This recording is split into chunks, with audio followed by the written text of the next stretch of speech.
Chahut Média. S'il y a bien une dimension moderne de l'humanitaire et qui a beaucoup à faire avec la technologie, c'est le camp.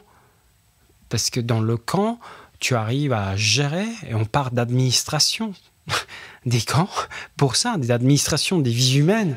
Davide Rodogno, professeur d'histoire et de politique internationale, Institut des hautes études internationales et du développement, Genève. Eh ben, c'est un tout petit peu la même chose d'un point de vue du principe de l'immobilisation des gens. Des gens qui peuvent être contrôlés pour des raisons sanitaires, pour des raisons d'ordre public, pour des raisons aussi d'aide humanitaire. Parce que tout d'un coup, ça devient beaucoup plus facile de les aider s'ils sont concentrés, internés quelque part. Le cauchemar absolu des humanitaires, c'est d'aider des gens qui sont on the move, qui se déplacent. Ils ont besoin que les gens se stabilisent quelque part.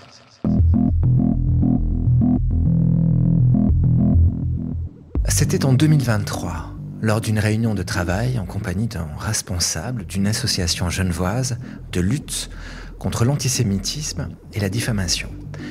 Carole et moi, on travaillait déjà sur À la frontière depuis quelques semaines.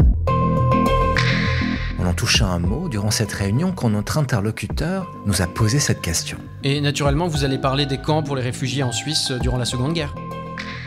Des camps. Il existait des camps en Suisse durant la guerre ? On a cru à une erreur. Mais notre interlocuteur insistait. Ben oui, des camps. Selon lui, il en a même existé ici, à Genève. De retour au bureau Chahut, on a cherché. Et ce qu'on a trouvé nous a sidérés. Oui, durant la Seconde Guerre mondiale, la Suisse a accueilli des camps destinés aux réfugiés sur son territoire. Ces camps étaient conçus pour loger des civils fuyant les persécutions et la guerre en Europe, bien qu'ils aient également servi à interner des militaires étrangers. La Suisse a donc bien connu des camps sur son territoire entre 1942 et 1945. Alors évidemment, ici, on ne parle pas de camps de concentration, mais plutôt de lieux de triage, de détention militaire et d'internement où les réfugiés étaient retenus dans des conditions spartiates, parfois soumis à des corvées, et tout ça dans un contexte de stricte neutralité. On a entendu des voix, et là je vois des uniformes gris. La Suisse et les camps, c'est l'objet du 5e volet de cette série. Et parmi ces camps, il y en a un dont l'histoire nous a bouleversés. On a voulu vous la raconter. Il n'y a pas une seconde où je peux dire j'ai pas eu peur. J'ai eu peur tout le temps. Pour décor, les murs d'un ancien palace posé dans les hauteurs de Montreux. Pour héros et héroïnes, 1600 juifs et juives, majoritairement de Hongrie, réchappaient de l'enfer nazi et conduits là, à bord d'un train, le train Kastner. Dans cet épisode, on reconstitue son épopée.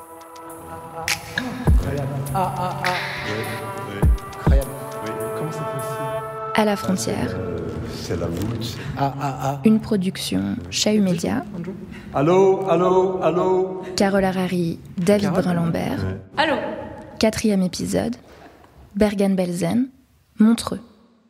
Les organismes juifs en Suisse se sont surtout mobilisés en faveur des juifs qui étaient internés en Suisse. Donc plus en fournissant de l'aide pour héberger les juifs qui viennent en Suisse et qui sont acceptés, notamment les enfants. Laurent Neury, historien, directeur des études, Institut de hautes études internationales et du développement, Genève. Mais très vite, ils se retrouvent débordés par l'afflux des réfugiés. C'est pour ça qu'en Suisse, on va créer les camps de travail où les réfugiés seront parqués. Et souvent, les organismes juifs leur viennent en aide, soit en accueillant les enfants, soit en aidant à la logistique des camps. Alors, le terme camp fait toujours un peu peur parce qu'il renvoie à l'imaginaire des camps de concentration, des camps d'extermination. On parle de camps d'internement.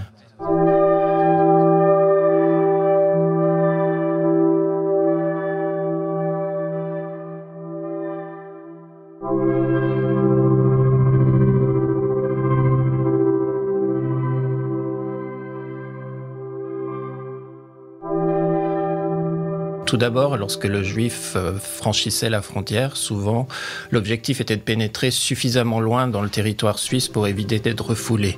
Il était très vite arrêté, soit par des militaires, soit par des gardes frontières, interrogé, et ensuite il était dirigé vers ce qu'on appelle des camps de triage, c'est-à-dire des camps où il passait quelques jours, voire quelques mois, où il subissait des examens de santé, où on essayait de voir s'il appartenait à ces catégories de personnes jugées acceptables en Suisse. Et souvent, après, on constituait des groupes homogènes selon la religion, selon les tendances politiques, quelquefois, selon l'âge, selon le genre. Et les familles étaient séparées. Le père allait dans des camps de travail, le plus souvent. Et la mère était internée dans des homes ou dans des hôtels de touristes qui étaient désaffectés ou vidés de leurs pensionnaires du fait de la chute du tourisme en Suisse. Et les enfants, eux, étaient soit dirigés vers des homes, soit placés dans des familles, y compris des familles juives. Il y en aura en activité jusqu'à la fin de la guerre. La majorité du côté du Jura se met en place ces camps autour de 1943. Claude Hausser, professeur d'histoire contemporaine, Université de Fribourg. Et ils vont se multiplier un peu dans différentes régions assez isolées. On préfère ne pas les mettre trop près des résidences urbaines. Des grandes agglomérations. Des grandes agglomérations, etc. Et là, on a des camps qui sont aussi d'internement et de travail. Donc les réfugiés sont employés à des travaux d'intérêt généraux. Et là, on aura beaucoup de gens qui vont améliorer le réseau routier, travailler dans des tourbières, extraire la tourbe, etc. Des travaux agricoles assez pénibles qui seront menés par ces gens dans des conditions assez variables. Évidemment, il n'y a pas de tortionnaires ou de conditions extrêmement pénibles, mais il y a quand même des difficultés et puis très longues journées de travail et parfois des chefs de camp qui n'ont pas beaucoup de considération pour ces réfugiés. Il y a, sauf erreur, une petite rémunération pour des sorties, parce qu'ils peuvent quand même aller parfois boire un verre au village, participer à un événement culturel, dont souvent ils sont eux-mêmes les auteurs. Il y a beaucoup de camps de réfugiés dont sortiront des productions culturelles, pièces de théâtre, concerts qui seront montrés aux populations locales, mais c'est assez infime. Et puis le coût du refuge et des camps d'internement sera aussi répercuté sur les pays dont proviennent ces réfugiés. Il y a quand même une comptabilité très méticuleuse qui est tenue par le commissariat fédéral à l'internement. On remonte la note au pays d'origine. Voilà, ouais. À la fin de la guerre, il y aura un décompte. Et puis, évidemment, ce refuge a un coût et il faudra l'assumer en négociation entre les pays d'où ils proviennent et la Confédération.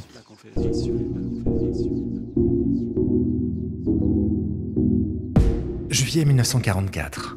L'issue de la guerre ne fait pas mystère. Sur tous les fronts, l'Allemagne est en train de perdre. En Suisse, les autorités fédérales adaptent leur politique en fonction du sens dans lequel souffle le vent. Et à l'été 1944, voilà qu'elle reconnaît à qui se présente à sa frontière, désormais, le statut de réfugié. Pourquoi on le fait seulement à ce moment-là ? C'est aussi parce que la pression des Alliés s'est faite de plus en plus forte vers la fin de la guerre, notamment sur les questions de collaboration économique entre la Suisse et les puissances de l'Axe, mais aussi sur le sort des réfugiés. Et la Suisse a tout intérêt à réhabiliter quelque part une image qui est déjà passablement assombrie du point de vue des Alliés, et c'est pour ça qu'elle va s'efforcer non seulement d'ouvrir un peu les vannes, mais de monter des actions d'accueil humanitaire vis-à-vis notamment des populations d'enfants, etc. Et c'est très bien, il y a un vrai élan de générosité, mais en même temps, il ne faut pas se cacher que c'est une sorte de rattrapage humanitaire que l'on fait à la fin de la guerre pour réhabiliter une image.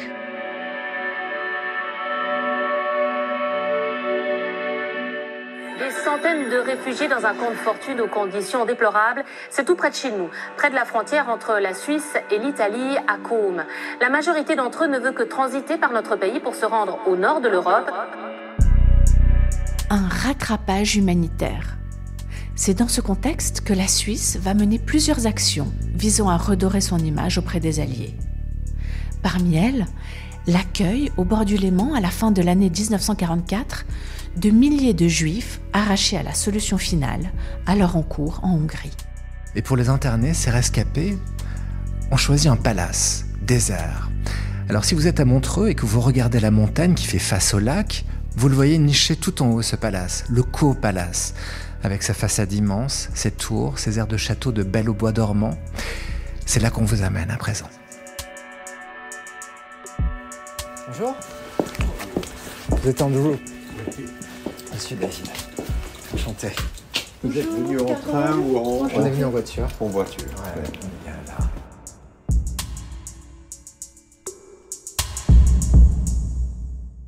Ça va être tellement beau dans quelques mois. Ah oui. Juste là en face, il y a des tout petits crocus sauvages, tout petits, qui devraient arriver d'un jour à l'autre. Alors l'école hôtelière... Pour présenter le Caux Palace pour ceux qui n'en auraient jamais entendu parler, voire même qui l'auraient jamais vu, ni en photo, ni en vrai, qu'est-ce que c'est que ce paquebot hôtelier accroché en haut d'une montagne ? C'est un palace construit au tournant du XXe siècle.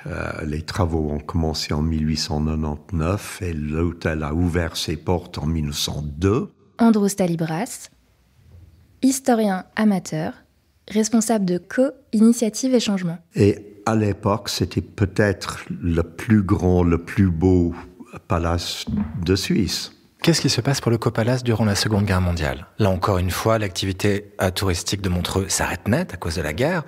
Qu'est-ce qu'il advient d'un endroit comme celui-là ?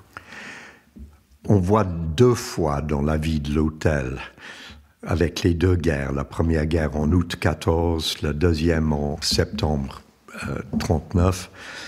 Dans l'espace d'une semaine, 10 jours, l'hôtel est vide. Tout le personnel est licencié et puis pendant la première guerre, c'était vide. Avec la deuxième guerre, on voit dans les archives comment au début de la guerre, tout le monde espère que ça serait rapidement résolu et que les touristes reviendront. Donc, on ne veut pas de réfugiés qui pourraient ternir l'image de luxe. Et puis, voyons que la guerre s'éternise, les hôteliers de Montreux et ici aussi commencent les démarches. Est-ce qu'on pourrait avoir des réfugiés tant que c'est vous qui payez ? Et puis le deuxième chapitre de la guerre, c'est les prisonniers de guerre alliés évadés des camps en Italie. Je pense, comme aujourd'hui, avec les réfugiés qui arrivent en Suisse, on essaye de les loger là où ils gênent le moins de monde. Et un petit village comme Caux, oui, pourquoi pas ? C'est aussi difficile d'accès, comme vous dites, mais difficile de s'en sortir. C'était un camp militaire. Les gens étaient un peu enfermés ici.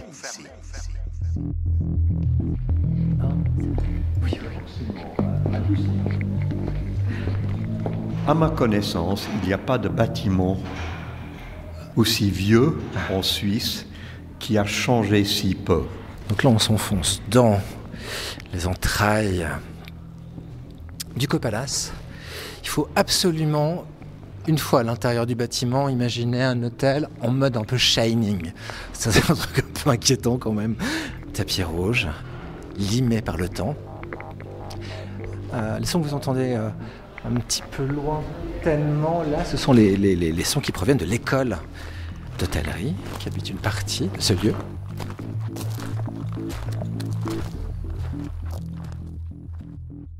Est-ce que vous pouvez nous raconter l'histoire, cette fois-ci, du train Kastner ? Kastner était un juif, un avocat de Transylvanie, à la frontière entre la Hongrie et la Roumanie. Andrew Stalibras. Un type charismatique, assez brillant, je pense. Et puis, il faut se rappeler, en 1944, Eichmann est allé à Budapest avec les ordres de terminer l'Holocauste, la Shoah, avec l'extermination de tous les Juifs de la Hongrie. Et parce que la Hongrie était du côté de l'Axe, mais n'avait pas commencé à persécuter les Juifs. Il y avait en fait des Juifs de toute l'Europe de l'Est qui ont trouvé refuge en Hongrie. Donc ce n'était pas que des Hongrois. La Hongrie, avec son dirigeant Horthy, était en fait un pays allié à l'Allemagne. Marc Isserlet, petit-fils de rescapés du train Kastner. De sorte qu'en fait, ils avaient le loisir d'exécuter leurs propres mesures anti-juives, ce qu'ils ont fait, mais ils ne sont pas allés jusqu'à déporter et puis assassiner les Juifs. Alors, il y a toutes sortes de décrets, par exemple l'interdiction d'avoir son propre commerce, etc. Mais ça veut dire que les Juifs trouvaient des solutions pour exister. Juste avant, le régent, donc Horthy, avait décidé de retourner sa veste et de se mettre du côté des Alliés. Les Allemands l'ont appris et puis sont intervenus en envahissant directement la Hongrie et en prenant le contrôle de la Hongrie et de mettre à exécution leur solution finale de manière assez immédiate. Alors, c'est assez incroyable parce que la machine de mort nazie était tellement bien rodée que tout fonctionnait à merveille et ils ont éliminé en moins de 2 mois plus de 400 000 Juifs. En commençant d'abord par la périphérie, tout ce qui était les campagnes, etc., en laissant Budapest pour la fin. Plus de 10 000 Juifs étaient gazés tous les jours, pratiquement à leur arrivée à Auschwitz. Et Budapest a eu un certain répit, ce qui a permis en fait beaucoup d'actions de sauvetage dans plusieurs domaines, mais c'est un peu trop long de rentrer dans tout cela.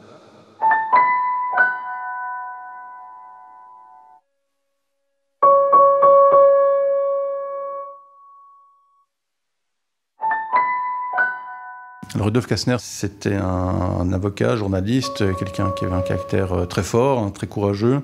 Et puis, il a été convoqué par Adolf Eichmann dans le cadre d'une proposition de négociation, en disant on est prêt à échanger des Juifs contre des camions, 1 million de Juifs contre 10 000 camions. Donc, Kastner était l'interlocuteur principal d'Eichmann. Et finalement, en guise de bonne volonté, il a demandé qu'un train de plus de 1365 personnes puisse quitter déjà la Hongrie vers un pays libre, comme premier geste dans le cadre de ces négociations. Et certaines personnes, dont mes grands-parents, effectivement, ont pu acheter, pour un prix très élevé, une place, on peut dire, sur ce train. Le train, c'était, comme tous les trains de transport qui partaient en déportation, c'était des trains à bestiaux. Kastner konnte dann sagen. Kastner was able to say, unless you make a convincing gesture, no further negotiations are possible. Ihnen glaubt, so weit kommt überhaupt keine weitere Verhandlungen in Frage. And the gesture he had in mind was releasing his people in Bergen-Belsen and sending them to Switzerland. 300 und etliche Menschen in die Schweiz geschickt hat. Obviously, that argument was sufficiently convincing for Becker to pass it on to Himmler.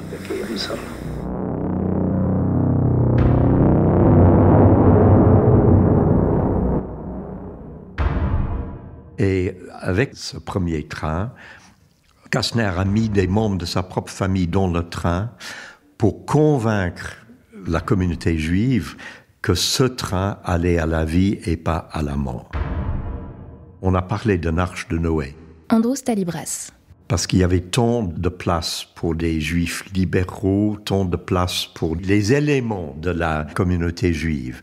Et je crois qu'il y avait quelque chose comme 70 rabbins dans le train. Et le train est parti, pas à Auschwitz, mais à Bergen-Belsen. Alors, Bergen-Belsen a une réputation absolument horrible à la fin de la guerre, parce que quand c'était libéré, il y avait des morts partout. Mais en fait, il y avait des secteurs de Bergen-Belsen qui étaient pour des otages plutôt que des gens destinés à la mort. Et on pense que le train est allé là parce que les nazis voulaient faire monter les enchères. Et c'est là où Kastner est allé voir Eichmann en disant « Vous n'aurez plus rien de moi si vous ne libérez pas ces gens comme une première gage que c'est du vrai. » Et Eichmann lui dit « Ah, vous avez mauvaise mine, peut-être vous avez besoin de vacances à Auschwitz. » Il a eu le cran de lui tenir tête et dire « Non, vous devez faire vos preuves. » Mais les conditions étaient quand même extrêmement dures. Il y avait le froid, il y avait le manque de nourriture, la faim terrible. Marc Isserlet. La tension de ne pas savoir qu'il serait le lendemain, des gens qui étaient dans un état de grande détresse. Et donc, cette situation a duré 6 mois. Et finalement, en décembre 1944, suite à la fin des négociations, ils ont pu être reçus en Suisse et arrivés à Caux, où ils ont été accueillis. We come to the border and we go down from the German train and we see a beautiful train with light. But when the Swiss train begin to move, all the people together, they sing Hatikva. Dès le départ, le train était destiné à se diriger vers la Suisse. Alors, ce qu'on leur a vendu, entre guillemets, c'était qu'ils pourraient se rendre en Palestine. Pas forcément, enfin c'est pas très clair. C'était peut-être l'Espagne. Mais là, entre-temps, les Alliés sont débarqués et dans le sud de la France et en Normandie. Et l'idée de faire transiter un train de Juifs jusqu'en Espagne, c'est complètement illusoire. Et c'est là où il y avait une première livraison de 300 personnes à peu près, et puis le solde de 1600, et les deux trains sont passés par Sainte-Margrethen, et d'après ce que j'ai compris, les deux fois vraiment sans préavis du tout. Ils arrivent à la frontière, et puis, vous les Suisses, voilà.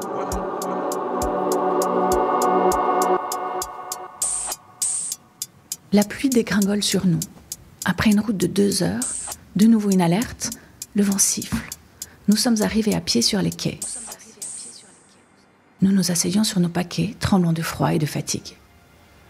Nous attendons jusqu'à 10 heures du soir que les wagons arrivent. Enfin, ils sont devant nous, les wagons. Et pas des wagons à bestiaux comme avant. Dans l'obscurité, nous nous poussons à 8 ou 9 dans un compartiment.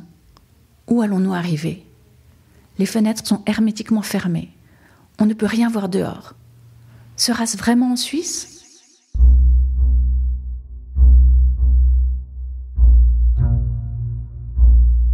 Et puis, nous sommes à la frontière. Nous arrivons à peine à en croire nos yeux que c'est vrai, que nous nous sommes effectivement échappés. À la première gare suisse de la frontière, des charmantes femmes de la Croix-Rouge nous attendaient et distribuait dans une casserole de porcelaine de la bonne, fine soupe chaude de tapioca. On nous transfère dans un wagon chauffé, avec de grandes fenêtres, poliment et gentiment, les soldats prennent les enfants dans leurs bras, nous aident à passer et nous partons dans un train chaud et illuminé. Notre route vers Saint-Gall paraît un enchantement. Il paraît qu'on va nous y mettre dans une caserne pour quelques jours. Nous arrivons très fatigués, ne comprenant même pas tout à fait notre bonheur. Nous traversons une partie de la ville, ses rues propres et illuminées, et nous arrivons à 4 heures devant une maison de plusieurs étages. Les fenêtres illuminées en bas défilent devant nous, et nous sommes accueillis dans une salle avec de longues tables dressées avec gentillesse, et nous apercevons dessus des tasses, des couverts, des assiettes. Nous avons le même sentiment que la Blanche-Neige du conte, arrivant fatiguée chez les nains et apercevant la table mise.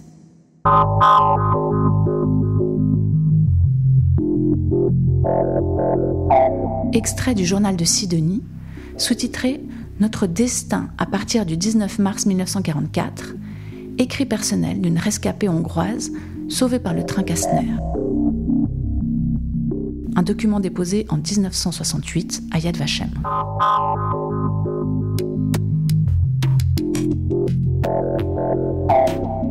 En arrivant à Caux, bien entendu, on leur a apporté un grand repas, le premier repas qu'ils ont eu, qui était composé avec beaucoup de fromage. Donc, alors il y en a qui étaient très affamés et qui ont mangé. Marquis Serlet. Mes grands-parents, c'était des gens très, très posés, enfin très sages, on va dire. Ils ont effectivement la réaction de dire, après, dans notre état, on ne peut pas manger un repas aussi lourd. Ils ont bien fait.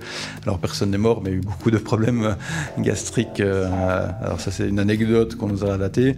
Les casques militaires de l'époque suisse étaient comme les casques allemands. Enfin, c'était le même forme. Andrew Stalibras. Et les Juifs m'ont dit...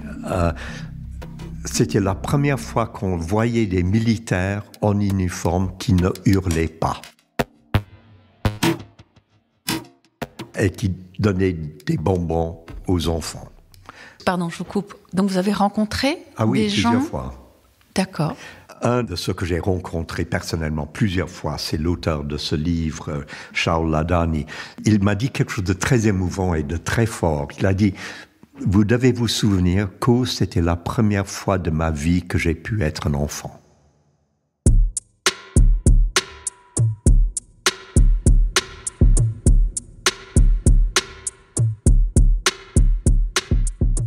Sur la table où nous avions installé notre matériel pour enregistrer notre entretien avec Andrews Talibras, ce dernier avait posé plusieurs ouvrages liés à l'histoire du Copalace. Parmi ces livres, il y en a un qui nous faisait de l'œil.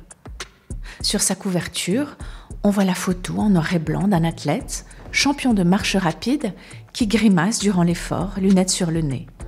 Son titre, Shaul Ladany, King of the Road, et le sous-titre, From Bergen-Belsen to the Olympic Games.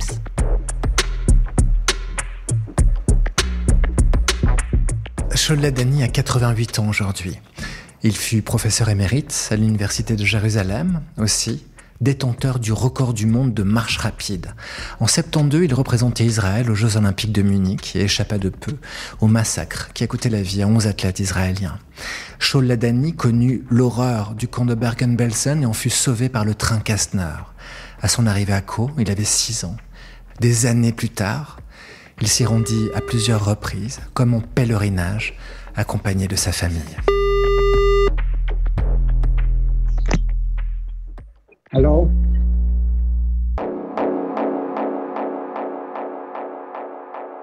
Yes, I have been several times at Co later on. Shaul Ladany. I wanted to Oui, show it indeed. j'ai été plusieurs fois à Caux. Plus tard, j'ai voulu le montrer à ma femme, à ma défunte femme, à ma fille et à mes petits-enfants. Et parce que pour moi, c'était la première étape de liberté après le camp de concentration nazi.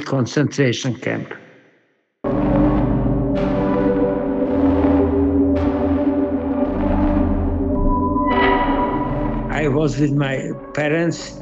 We were taken out. Avec mes parents, From Bergen-Belsen. nous avons été prisonniers à Bergen-Belsen, dans le cadre d'une tentative d'accord. It's called, the Kastner Mais une partie du début de cet accord, c'était le train Kastner.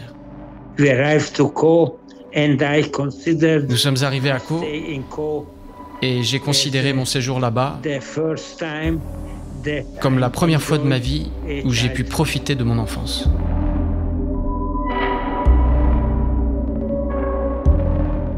With my parents and sisters and maybe some others, we got a huge room. Mes parents, I remember mes sœurs et peut-être avec d'autres personnes, that, we nous avons had eu droit à une immense pièce pour nous a loger. friend, my parents Je me souviens had a aussi que mes friend parents and avaient un he ami brought qui me m'a apporté a une luge. sledge. It was winter with snow and C'était l'hiver, I slided, il y avait de la slided neige down, so therefore et je l'ai fait glisser. I enjoyed that very, very much.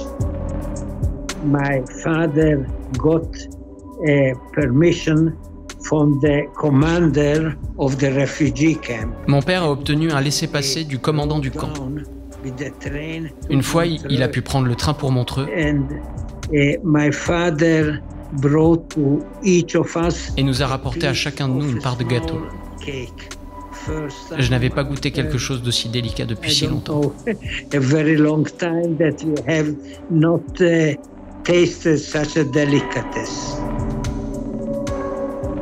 I told them first my story. I told them this is the place where the first time I enjoyed childhood. J'ai amené mes enfants et mes petits-enfants à Caux Them that, et leur ai raconté mon histoire. a youngster, Je leur ai dit que c'était l'endroit où j'avais passé ma première enfance. that it was the son of Pesach Hirschai, but I'm not sure that it's he. Et je leur ai même rappelé qu'il y avait un jeune dans notre groupe. Je crois que c'était le fils de Pessah Hirschai, Of the hotel, mais je n'en suis pas sûr, qui était monté dans l'une des tours du palace et avait sonné les cloches. but Je me souviens encore du rythme. as I told you, that was the first stage of freedom.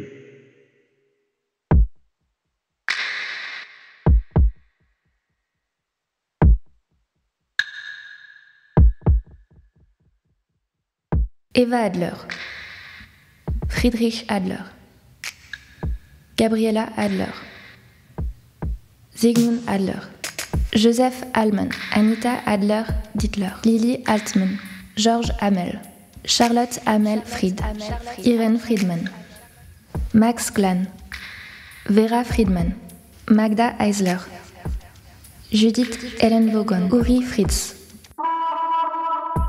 Emil Ehrenberg. J'ai ici la liste des Juifs qui étaient à Caux. C'est visiblement une liste de l'armée suisse tapée en Suisse. La mémoire du Caux Palace, Andrew Stalibras. À ma connaissance, il n'existe aucun exemplaire de cette liste dans les archives suisses. C'est une photocopie de la liste qui est à Yad Vashem à Jérusalem. Comment est-ce qu'il faut lire cette liste? On prend une page au hasard, à la page des M.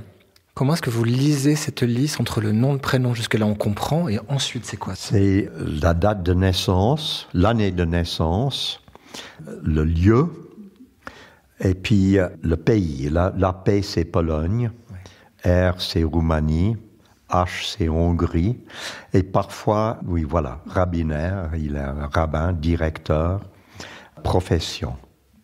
D'accord. Donc, Rudolf Hermann, né le 9 avril 1914, donc il arrive ici, il a 30 ans, il vient de Nagylónc, et c'est en Hongrie, et ici, Hart, ça veut dire? Médecin. Médecin, oui. Okay. Et donc vous dites, cette liste trouve son original à Yad Vashem seulement? Oui, absolument.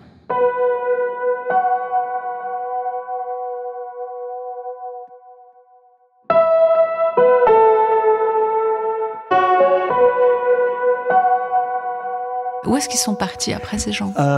Oui, la Suisse se demande, mais comment se débarrasser de ces gens? Il y avait un certain nombre qui voulaient retourner là d'où ils venaient, qui sont repartis en Hongrie, en Pologne, et la majorité sont partis en Israël. Mais il y avait une conférence en 1945 à Montreux, justement. Et puis, à l'époque, on se demandait si on ne pouvait pas envoyer tous les Juifs au Madagascar, par exemple, ou au Maroc. Ils avaient l'intention de les envoyer en Algérie ou en Tunisie, où il y avait, je crois, des camps de réfugiés là-bas. Marc Isserlet. C'est intéressant parce que M. Leub, qu'on a rencontré, puis qui a écrit un livre fascinant que je vous recommande, qui s'appelle l'affaire Kastner, témoignage d'un survivant. Quand on l'a rencontré, il nous avait raconté justement cet épisode. Les membres du convoi, sachant qu'on voulait les mettre dehors, avaient fait des grandes réunions houleuses pour se révolter. C'était pas dans leur tempérament, là, ils étaient vraiment à bout. Et puis le jeune Ladislas, qui avait 11 ans à l'époque, se souvient, lui avait un pistolet avec un bouchon comme ça qui faisait du bruit. Et chaque fois qu'il y avait des clameurs, lui en profitait pour faire sauter son pistolet. Donc c'est un événement qui l'avait marqué. Mais bon, mes grands-parents n'en ont pas parlé de cette manière. Quelques personnes, comme mes grands-parents, qui avaient des moyens, ont pu justement, entre guillemets, être accueillis par la Suisse sur cette base-là. Il y avait quelque chose que je voulais partager avec vous pour montrer un peu la duplicité quand même du gouvernement suisse.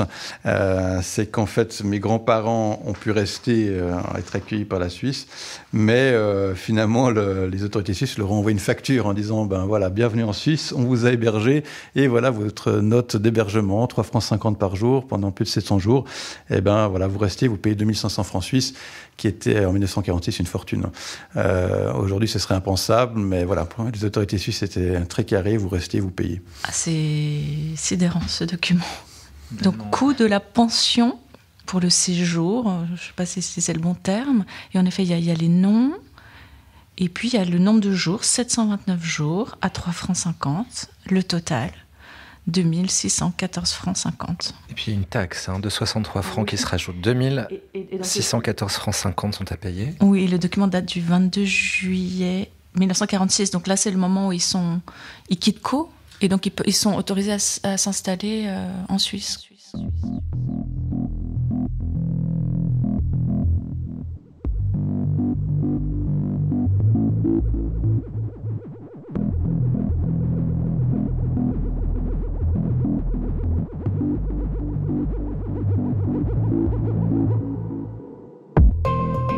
On l'a vu, sortie intacte de la Seconde Guerre, mais s'étant compromise avec le Reich nazi, la Suisse doit donner des gages aux Alliés afin de reprendre sa place au sein d'une Europe en pleine reconstruction.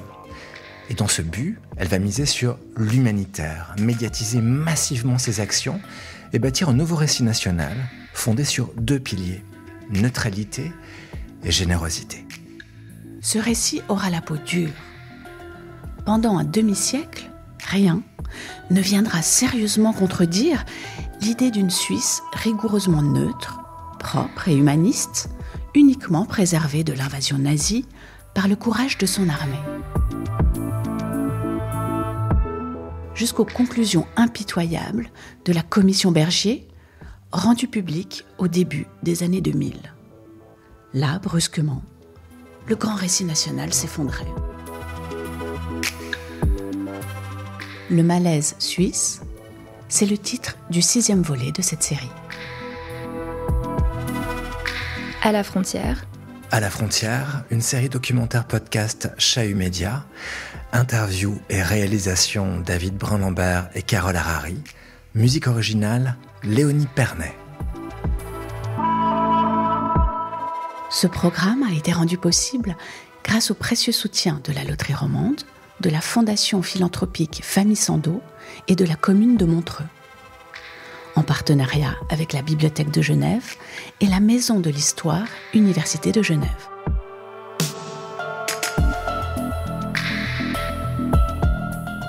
Et vous dire aussi, si comme nous, à l'écoute de cette série, vous vous êtes posé la question de savoir comment se passe aujourd'hui l'accueil des réfugiés, adultes ou mineurs en Suisse, on vous propose d'aller découvrir sur le site de Chahut Média, chahut.ch, une mini-série conçue en partenariat avec asile.ch, qui résume ce qu'il faut savoir de l'accueil et des droits des réfugiés en Suisse aujourd'hui.